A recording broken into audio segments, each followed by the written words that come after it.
Si je veux, comme dans cet exemple, calculer les termes d'une suite définie sous la forme explicite, comme par exemple un égale 2n au carré sur n au carré plus 1. En fait, cela revient à faire une table de valeurs, comme je peux faire avec les fonctions, sauf qu'à la place d'avoir x, j'ai n. Donc, avec ma calculatrice, je vais faire la même façon, même protocole que pour dresser une table de valeurs. C'est-à-dire que je vais appuyer sur la touche F de x, et ici, je vais rentrer les termes de la suite. C'est 2n au carré sur n au carré plus 1. Donc, comme j'ai une fraction, je ne vais pas oublier de mettre les parenthèses autour du numérateur et du dénominateur. Donc à la place de n, je vais marquer x, mais c'est strictement semblable. 2n au carré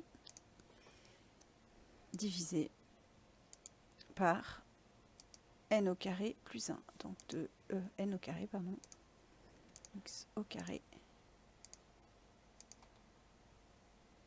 Décidément.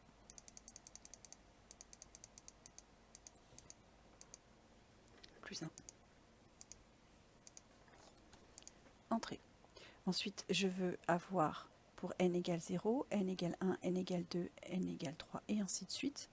Donc je vais dans def table, je lui dis que je commence en 0 et que je veux un pas de 1.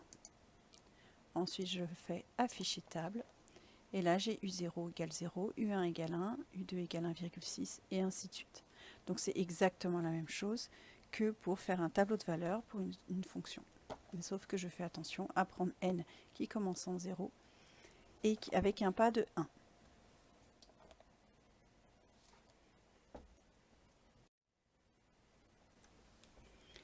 À présent, je veux calculer les termes d'une suite définie par récurrence.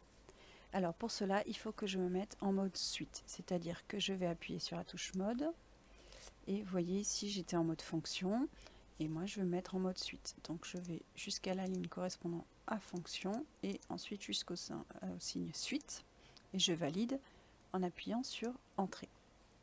Je quitte et je reviens à l'écran d'accueil. Ensuite, si j'appuie sur la touche F de X, à présent, je vois que je n'ai pas la même présentation de d'habitude. Alors, ma suite est définie par U0 égale 2. Ça veut dire que le premier n pour lequel on calcule, c'est n égale 0. Donc le n min, je mets 0. Si j'ai une calculatrice comme celle-ci, comme la premium, je peux me mettre, comme j'ai dans ma définition un plus 1 en fonction de un, je vais mettre suite n plus 1. Donc j'ai dit tout à l'heure n min c'est 0. Ensuite un plus 1, on me dit c'est 1 demi de un, donc 1 demi fois un. Alors le u c'est sur le 7, donc je fais u, parenthèse, et si j'appuie sur la touche xt θ n, le x, comme on est en mode suite, maintenant c'est un n. Donc un plus 1 égale 1 demi fois un plus 2 cinquièmes. Je valide en appuyant sur entrée. Mon premier terme, c'est U0 égale 2, donc je mets U0 égale 2. À présent, je vais dans table, et je vois les différents termes de la suite U0, U1, U2 qui s'affichent. Il peut arriver, si jamais par exemple, là j'avais une table qui était définie comme ceci, c'est-à-dire autrement. Là, j'ai des valeurs erreurs, parce que je suis en mode suite et que les valeurs de n ne sont pas entières. Donc dans ces cas-là, vous allez dans DevTable et vous mettez bien que le début c'est 0 et le pas c'est 1, puisque c'est ce qui se passe pour les nombres entiers. Et à ce présent, tout va bien.